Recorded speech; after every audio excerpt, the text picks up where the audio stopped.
2024年9月6日，常年期第22周，星期五。读经一，攻读圣保禄宗徒致格林多人前书。弟兄们，人应当把我们看作基督的仆人和管理天主奥秘的人。人对于管理人的要求，就是要他表现忠信。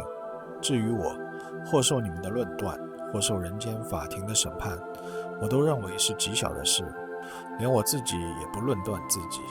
我虽然自觉问心无愧，却不能因此就自以为是义人，因为判断我的是上主，所以时候还没有到以前，你们不要判断。到主耶稣再来的时候，他要揭发暗中的隐秘，显露人心里的计谋。那时候，每一个人都要从天主那里获得称赞。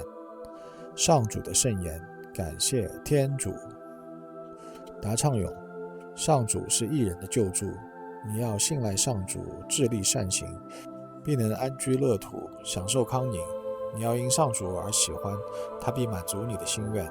上主是义人的救助，将你的命运托给上主，依靠他，他必会照顾，他必显示你守正不阿，表彰你为人光明磊落。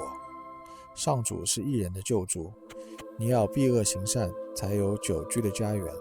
因为上主喜爱正义，绝不抛弃自己的圣徒，歹徒必将永远消逝，恶人的子孙必被铲除。上主是义人的救助，上主是义人的救主，是他们困难时的保护。上主必扶持他们，解救他们，从恶人手中挽救他们，因为他们曾向上主投奔。上主是义人的救助。福音，攻读圣路加福音。那时候，法利赛人和经师问耶稣说：若翰的门徒时常禁食祈祷，法利赛人的门徒也是这样，而你的门徒却又吃又喝。耶稣说：伴郎和新郎在一起的时候，你们怎么可以叫他们禁食呢？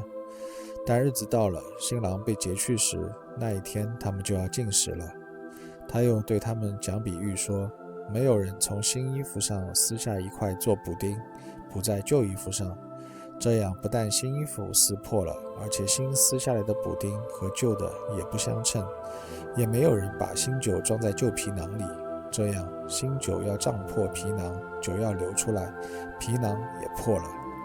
而是新酒应装在新皮囊里。喝惯陈年老酒的人不愿意喝新酒，因为他总说还是陈的好。基督的福音。基督，我们赞美你。